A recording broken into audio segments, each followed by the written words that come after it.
Hello everyone, welcome back to the studio. Before we begin today's project, I'd like to thank Skillshare for sponsoring this video. I'm continuing on with episode 2 of my mini sketchbook project, and I feel like I'm still going strong. Of course, it's only the second episode, so I don't want to speak too early, but I have a really good feeling about it, and so far I'm still having fun. If you haven't seen episode 1 yet, here's a quick recap. This is a handmade watercolor sketchbook inside of a passport-sized traveler's notebook. It's about 3.5 by 5 inches, so it's pretty small. I set a goal to fill up this little sketchbook at my own pace with illustrations using ink and watercolor. Filling up a pocket-sized sketchbook like this one should be a pretty attainable goal for me, and I hope that the satisfaction of completing a project will boost my confidence in creating art. This was my very first time drawing a fox, and I think it turned out pretty well. However, there were a couple of hurdles that I had to jump over. For example, I was very hesitant with my line work, especially on the first fox, because I wasn't sure of where I wanted to place marks that indicated shadows and how to distinguish them from the texture of fur. Looking back, I think I would have liked to make fewer marks with the brush pen and do more of the shadows with watercolor instead. That's something I'll definitely keep in mind going forward, and this is exactly what I wanted from the practice of keeping a sketchbook, to learn and experiment and figure out different techniques. When I got to the second fox, I felt a little bit more comfortable with the line work, but I did regret including the shadow under the head because it looked a bit odd. However, I managed to fix that later on with a white gel pen. With this mini sketchbook project, I hope to become more consistent with my art practice. For me, creativity comes in waves. Once in a while, I'll get a burst of energy, feel really motivated and inspired, and then a few weeks later, I feel completely drained. That's probably why you'll see that I'm very active for a few weeks, posting my work more often and making videos for YouTube, and then I disappear for a month. I don't doubt that creativity naturally comes in cycles, but I do think that there's a lot I could do to become more consistent.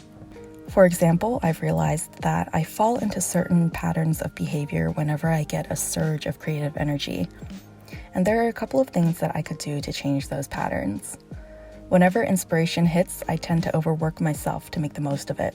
Since I know that my motivation will run out eventually, I often sacrifice sleep and self-care in order to spend more time in the studio, working until the early hours of the morning.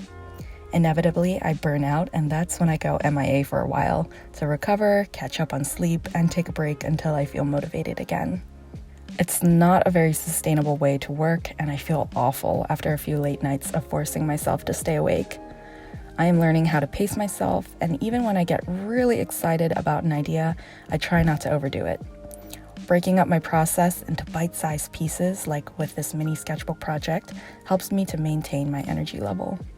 I also write down my ideas in my bullet journal so that I can revisit them when I'm not feeling as inspired.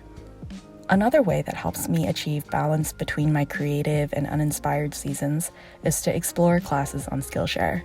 By now, you've probably heard of this online learning community where millions of curious people come together to take the next step in their creative journey. Skillshare has tens of thousands of inspiring classes on topics like illustration, design, photography, videography, freelancing, and so much more. Whether you're a beginner or a professional, there are classes to fit your schedule and skill level. Whenever I run out of ideas and I'm feeling demotivated, I turn to Skillshare's creative community to find gentle encouragement, support, and inspiration.